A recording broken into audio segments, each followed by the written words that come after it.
Boy Uplifting Program has been one of the biggest roadmaps for Rotary 913 this year. And the District Governor, Edward Kakembo has decided to uplift the boy. We are in KALASA today to see what the Rotary Club of Kampala Sunrise is doing for the Boy Uplifting Project. Welcome to the Rotary Moment Show.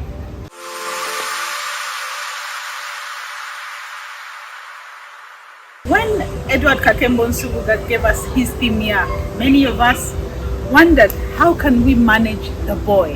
How do we implement boy uplifting in communities? Heck, we had dealt with the girls for so long. We had dealt with the pregnancies, the menstrual health, and all the things around the girl.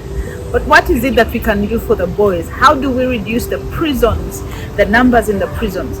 How do we make sure that the percentage of boys playing Ludo and the different games, idle and disorderly, on the streets is reduced? How do we empower the boy? How do we lift the boy? Today, the Rotary Club of Kampala Sunrise has come to KALASA to come and ensure that this is implemented.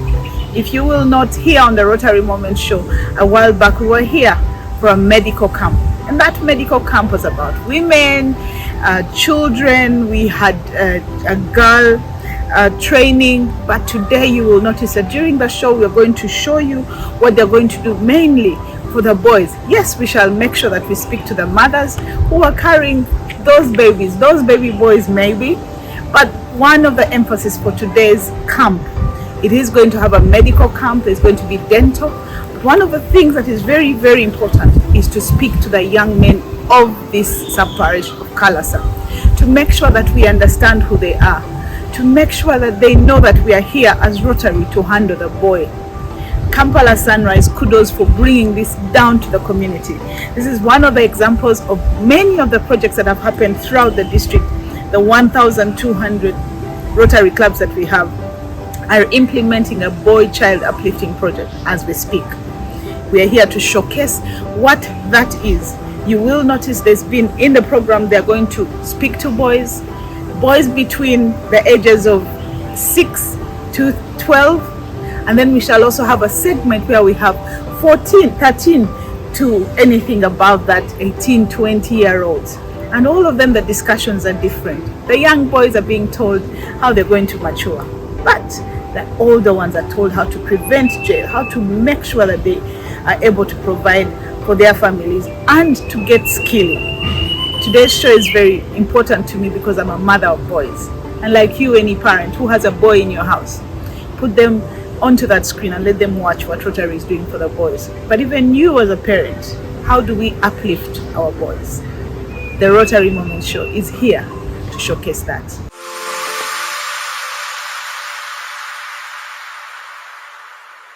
Thank you very much. I'm called Dr. Sarah Ogobi, Senior Medical Officer and also a gynecologist in Luwero, working with the Luwero districts. First of all, I want to welcome you so much to this area, the Rotary Club Sunrise Kampala. I want to welcome you to Makulubita and to thank you so much for considering our area and for the services that you've brought in our area. I want to tell you the services that you've brought are services that are actually timely because people in this area needed a lot of services that they cannot, they are unable to get at the health center. The most challenging issue in this district is about maternal health. We have so many issues of maternal health. We do a lot of referrals to other hospitals of most of these mothers because of such conditions like PPH, conditions like malaria in pregnancy. Those are some of the common conditions, and yet we have a lot of challenges as far as managing them is concerned. First of all, we have an issue with understaffing. We are, yes, doctors here, but we are few in number. We still need a boost as far as doctors are concerned so that we can make our theaters fully functional. We also have a challenge of drugs, especially the ones that are used for managing these emergencies like PPH and other conditions like hypertension in pregnancy. So those are some of the cases we still need to be supported in provision of drugs. And as far as drugs are concerned, we also get a lot of stockouts. There are some drugs that we get and they get out of stock very quickly before fulfilling our demands. So the other issues that we have are on the side of the mothers. Most of them don't want to utilize our facilities because of some personal reasons. Others say the distances from their homes to the facilities are long, and others do not want to come because they think when they come they will not find like any drugs. They also have challenges with the transport. If we could have ambulances that could help us in ferrying them from their homes to the facility, that would also add a lot of value to the management of mothers in this district. What is the admission rate of your hospital? And you said about the staffing, like how many are you having in relation to the... Yeah, we have the staffing norm that we have currently is the old staffing norm, and they are preparing to use a new staffing norm. So as far as my health center where I am is concerned, we are around about 96% staffed, but we are actually missing the critical staff. The 96 is there for the other staff, but the critical staff that we need in the management of mothers is the one that misses. We don't have anesthetic officers enough, like we are supposed to have 3 of them, but we have only 1. And the number of doctors are also not enough. So like we have 2 doctors at that facility, and these are the doctors that are supposed to work both day and night, which is not very, very practical. So there is that challenge of still understaffing. Yes. So we also have a challenge of inadequate funds. So because these funds are actually supposed to help us run the health facility activities, like we are supposed to also have some projects that are supposed to help us increase the number of mothers utilizing our facilities, like other health centers do.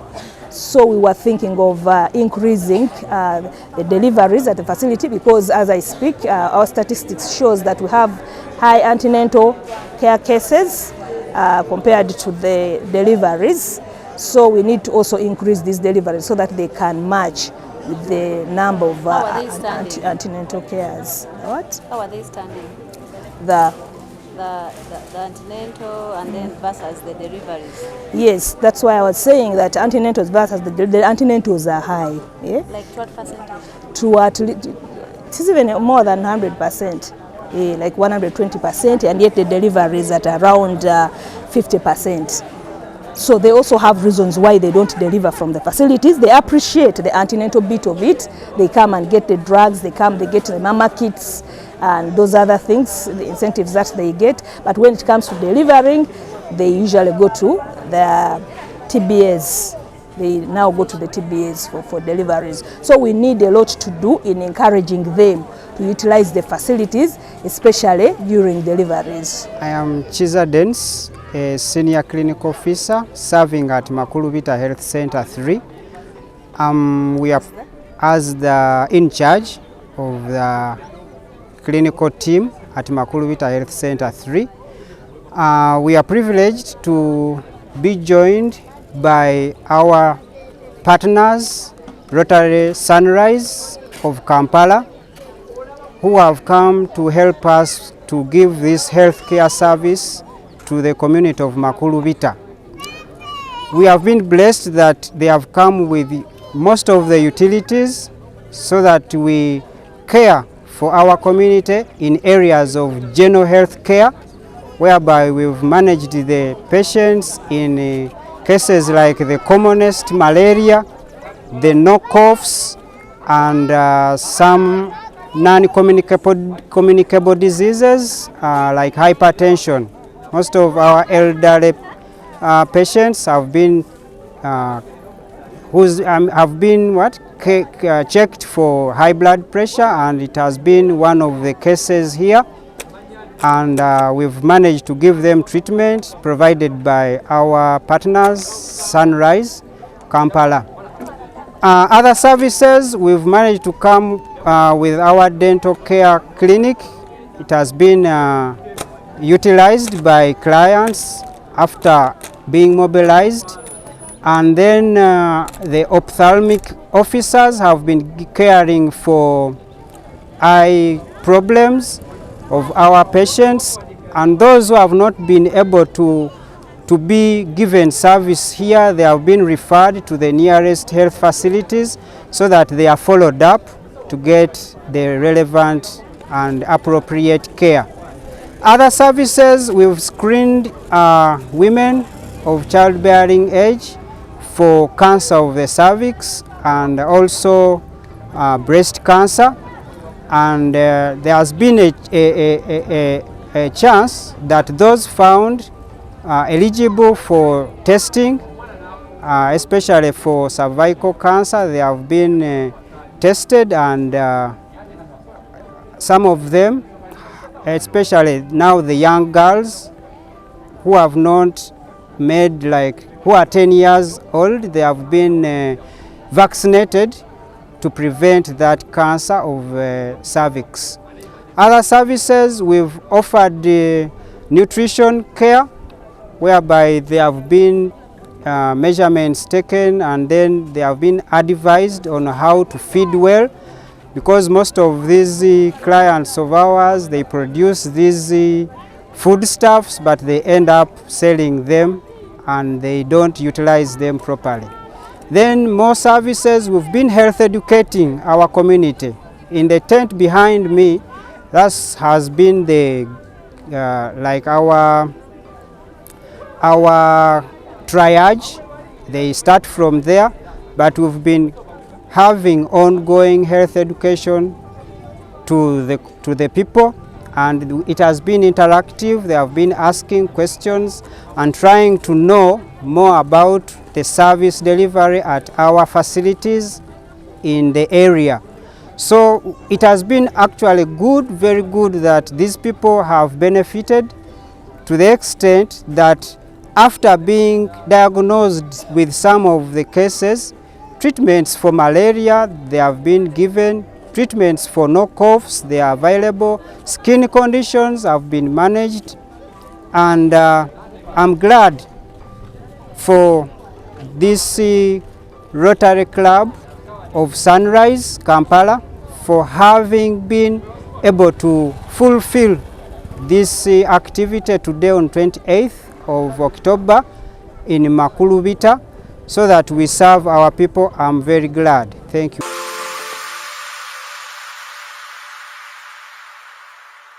I'm Dr. Jenny Muchivi, a Rotarian, Rotary Club of Kampala, Sunrise Kampala. I work with communities together with my club. For instance, today we are here at Kalasa working on the people of Kalasa. We find mothers, pregnant mothers, they have issues of getting access to quality services.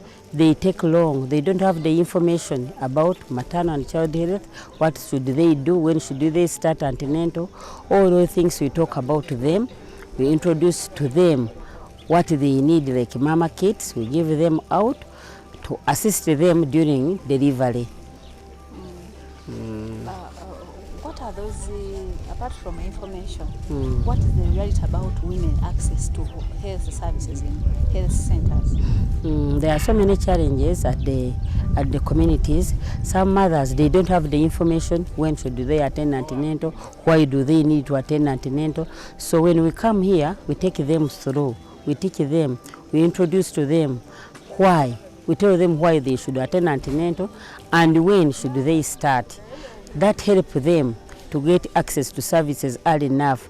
Though these mothers, they have long distance to the health facilities, the roads are unpassable, and when they reach the health facilities, the medical people are, sometimes the morale is low, sometimes they are not well facilitated. So such issues make them also feel like not coming back to get services, and they prefer those local or the local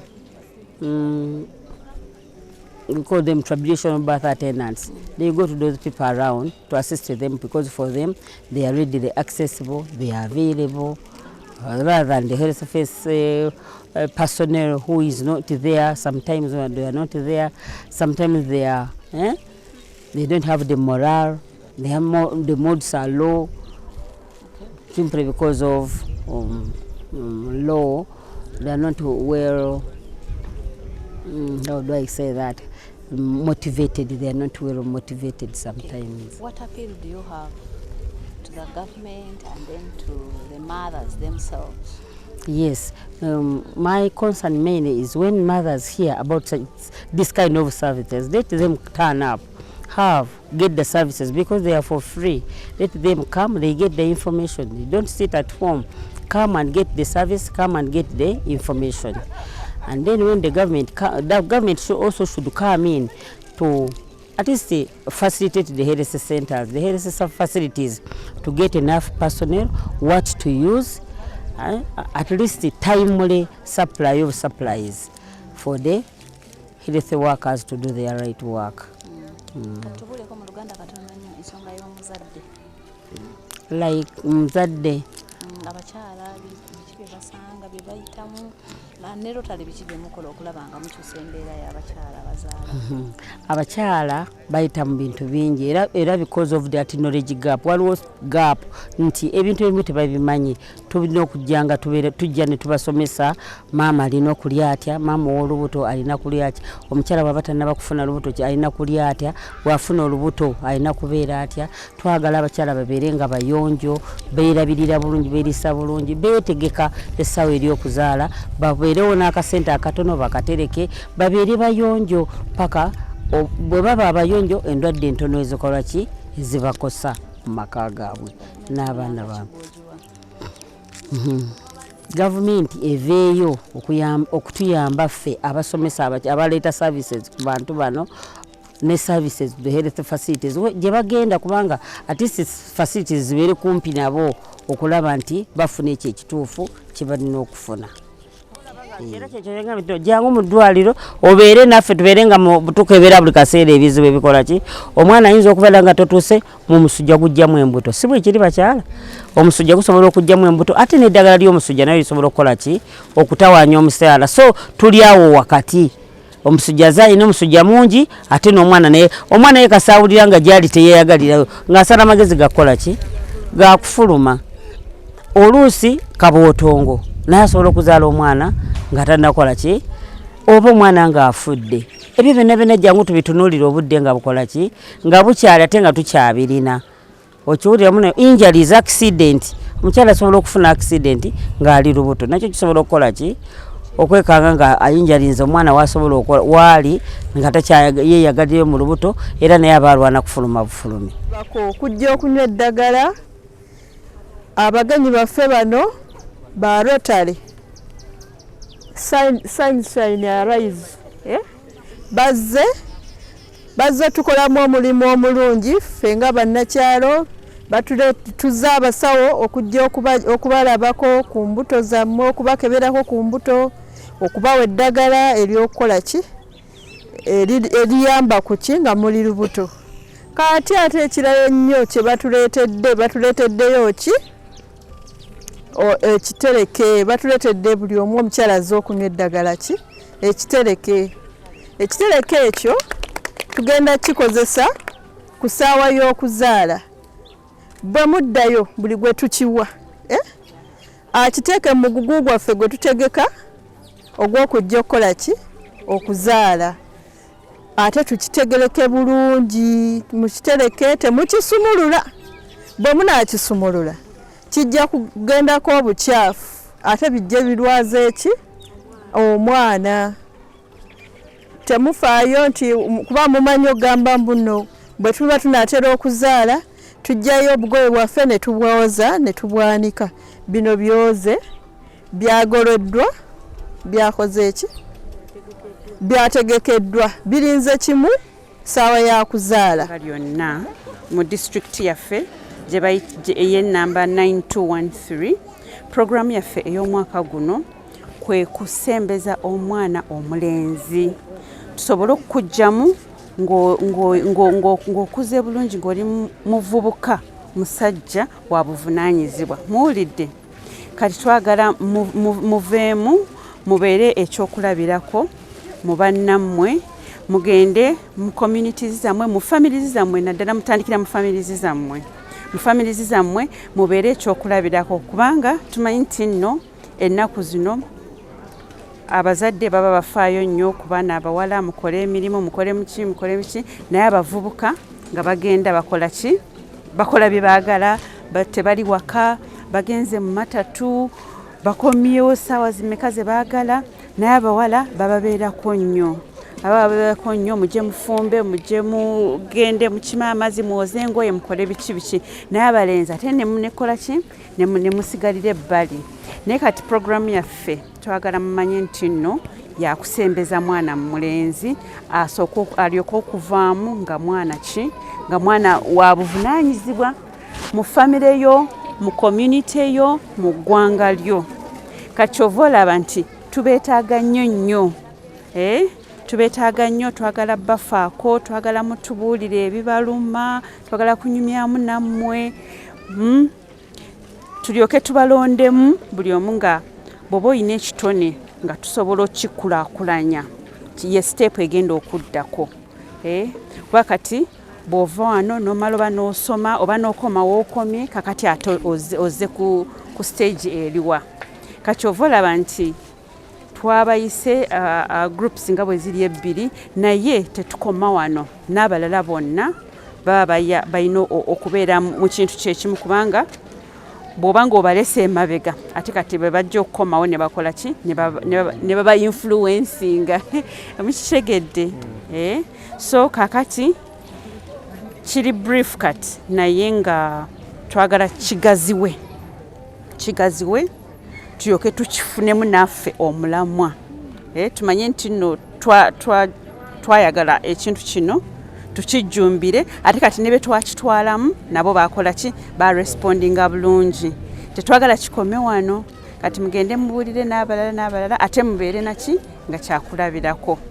Kati bwe bugambo bwaffe obutonotono naye nga tujja kuba nga tukola ki tweyongerayo naye alina ekitone kyabeera ayagala okukulaakulanya mutubuulire kubanga ffe twagala kimanya then tukole ki twekolemu omulimu tusobole naffe okulaba bwe tukigaziya okuyamba oyo omuntu kubanga bwe tunakuyamba ate n'enkya naawe ojja kukola ki ojja kufuna omulala gw'oyamba ofunayo kwokola oyita oli munno abadde talina kyakola abadde atambula obutambuzi ku kyalo yava mu ssomero yakola biki talina na 10 kyayingiza mu nsawo kati oyo abeera tatuyamba.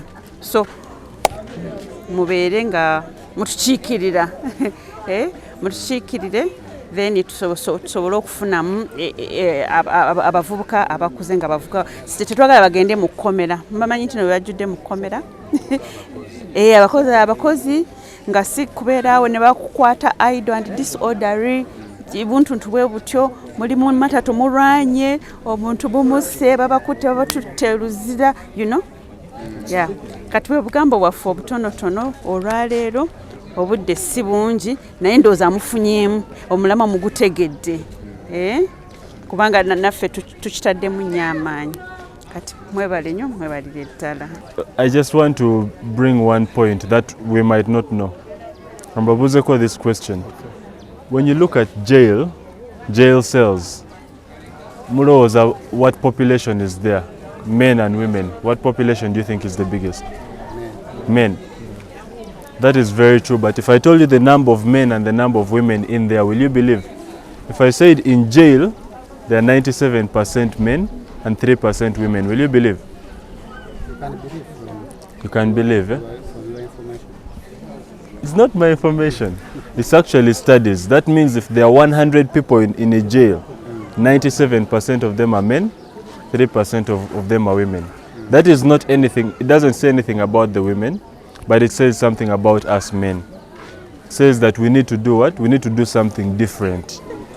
We need to work, we need to change something. We might not know what we need to change, but we need to figure out what we need to change.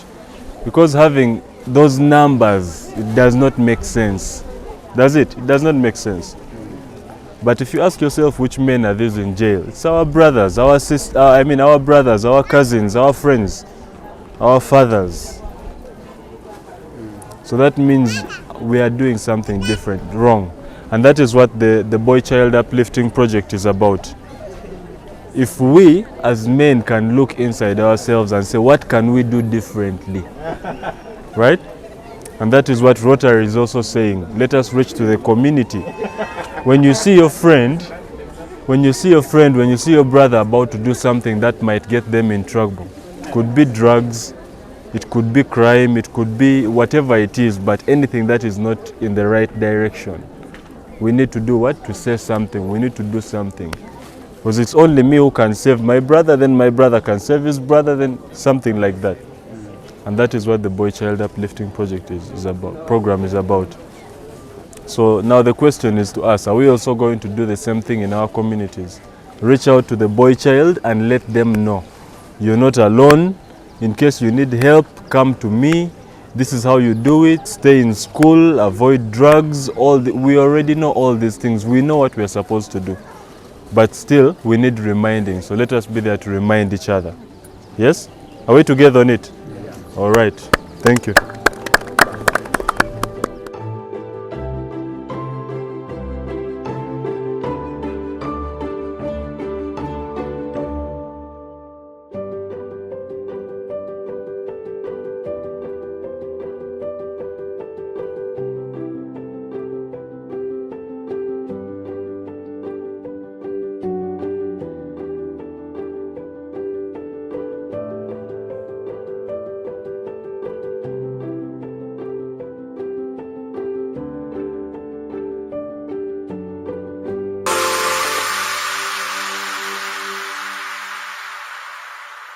Today we are in KALASA.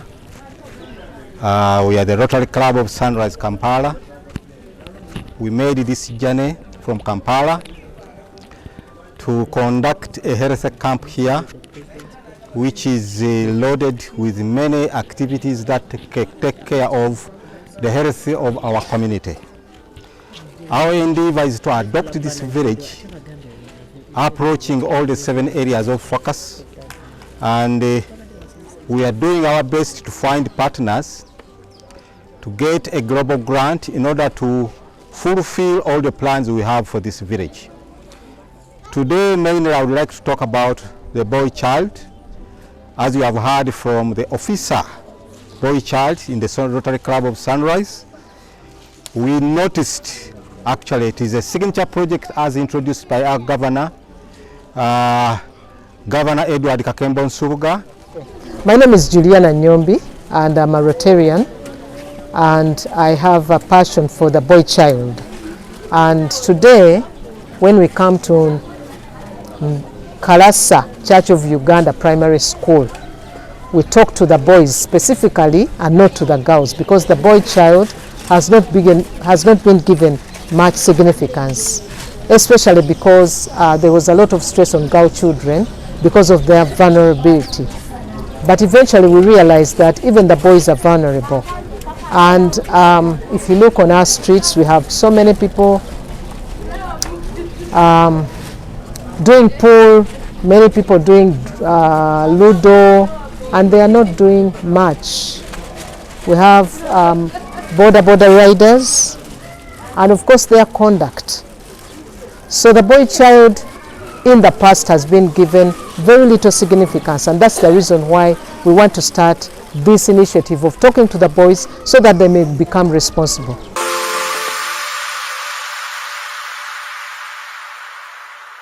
Nvunanyizibwa n'obulamu bwange ntya kakati mumbulire emyaka gyammwe mulina emeka aba P7 mulina emeka 13 13, 14, aba P5 mbeera kwa myaka emeka 12, 11, sibe kiri ne P6 awo 11, sibe kiri kaakati egyo myaka gyakukula, myaka gyakola ki era abamu eddoboozi likola ki likyuka ne likola ki ne ligejja. Era omuntu eddoboozi bwe ligejja tetuteekwa namusekerera kuba kitegeeza nti akola ki akula. Akola ki tanakula, takuze naye akola ki. Kati bw'oba okula kitegeeza nti ovunaanyizibwa ne paati eyo ey'okukula. Ebitabo biibino wano, okukula kuli wano, byonna obikola ki obikwasaganya. Obikola ki kati bw'okwasaganya okusoma kwokka n'obeera wakabi n'osoma n'osinga, naye ng'ate obulamu buno tobukoze eki tobuvunaanyizibwa. Tugamba tutya nti bwe tutandika okukula waliwo ebikyuka ku bulamu bwaffe. Mukitegedde biki ebikyuka? Ebibegabega bikola ki bifuuka biki broad, bigejja, tugejja, era tukyuka emibiri gyaffe. Ku feesi kuno tumerako ki mutandika mpolampola, ebitandika mpolampola babiyita batya ebimera kuno ku feesi? Ne ku mibiri gyaffe netwawukana kukola ki ku balenzi. Obwo bwe bumu bw'obubonero obulaga nti tukola ki okula, tukula mu mubiri. Kakati nange naliko nga mmwe, naliko mu primary, kakati nzuuno nkuze ntandise n'okumera ki envi. So ako ke kamu ku bubonero obulaga nti omulenzi akula mu mubiri. N'eddoboozi lino likola ki likyuka, abamu ne libeera ddene nnyo.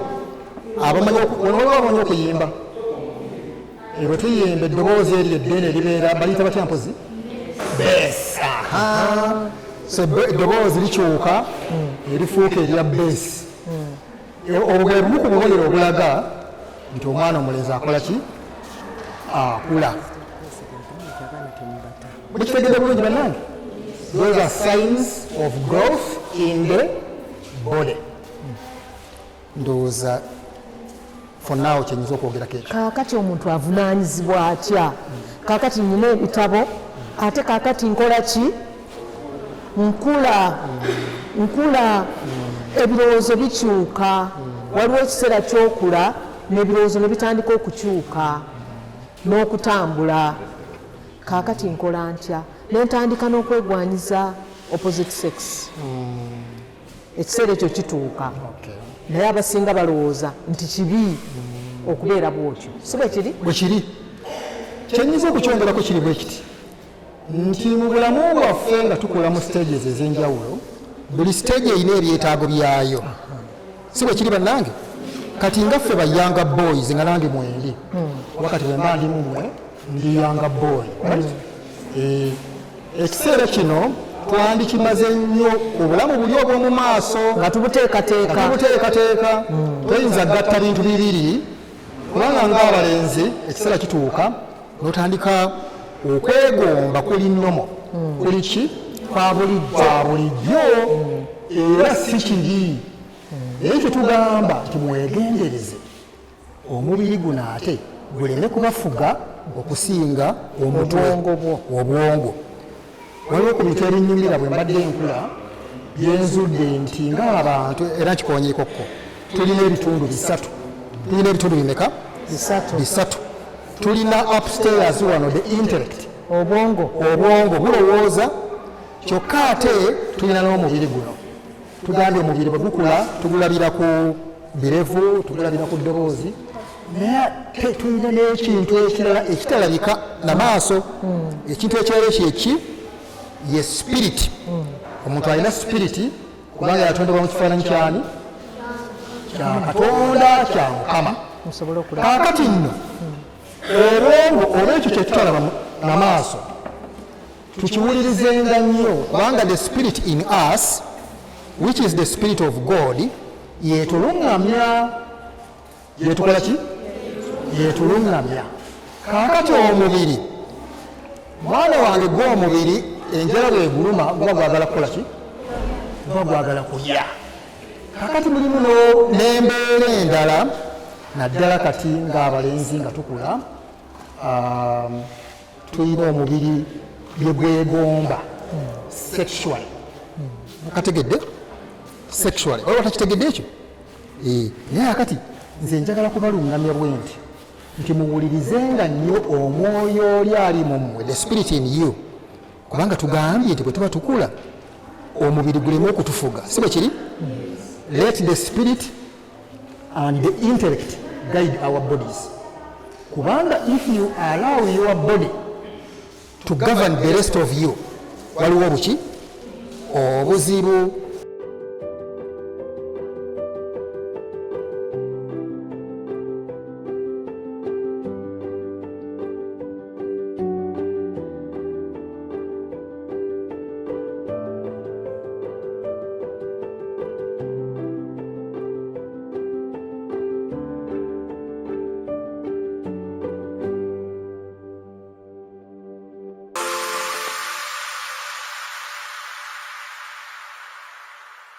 Nsanyusa okubalaba.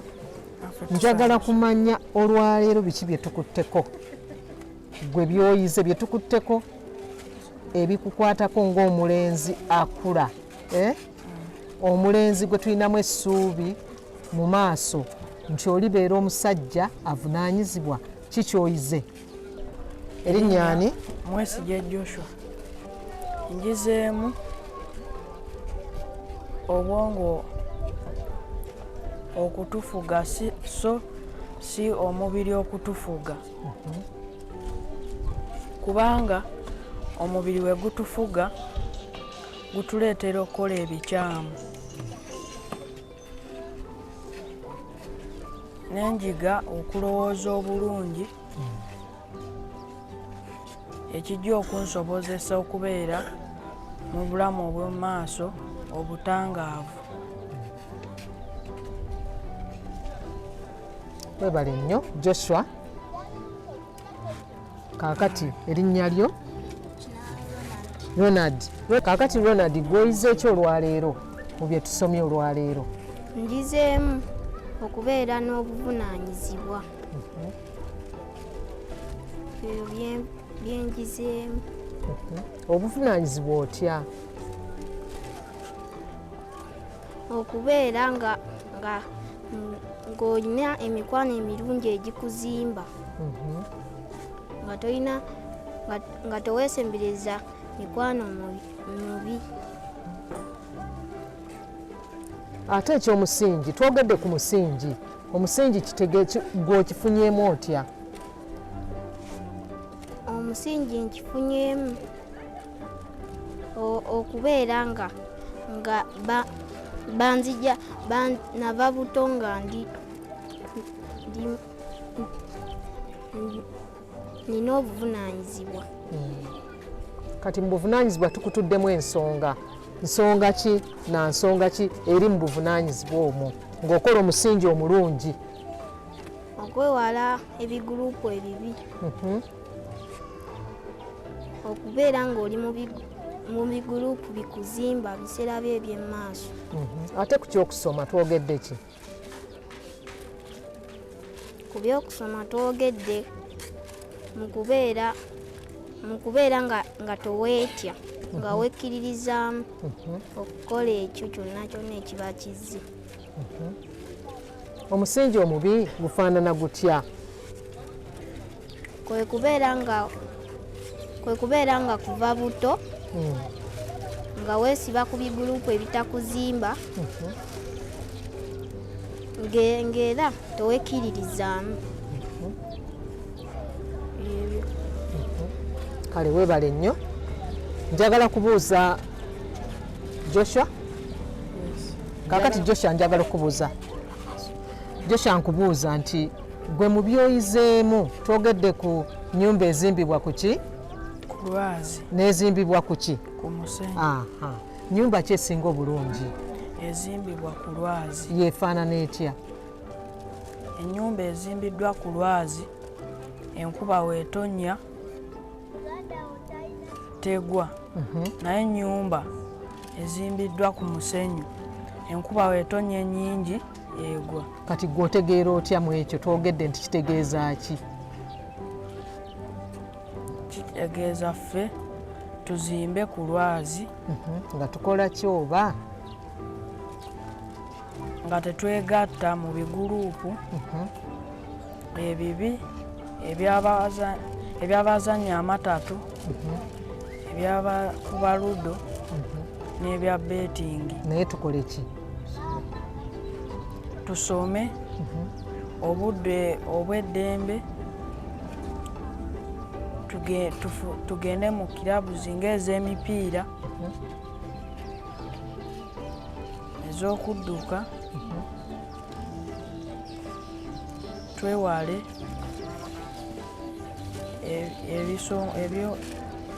ebisoomooza. Ali weebale nnyo weebalire ddala. In fact, we talked a lot about responsibility, and responsibility simply means my response to the environment that is around me. And so the boys learn today that they are responsible and not any other person. No one but themselves is responsible for their education, for their extracurricular, for their lives, for their bodies.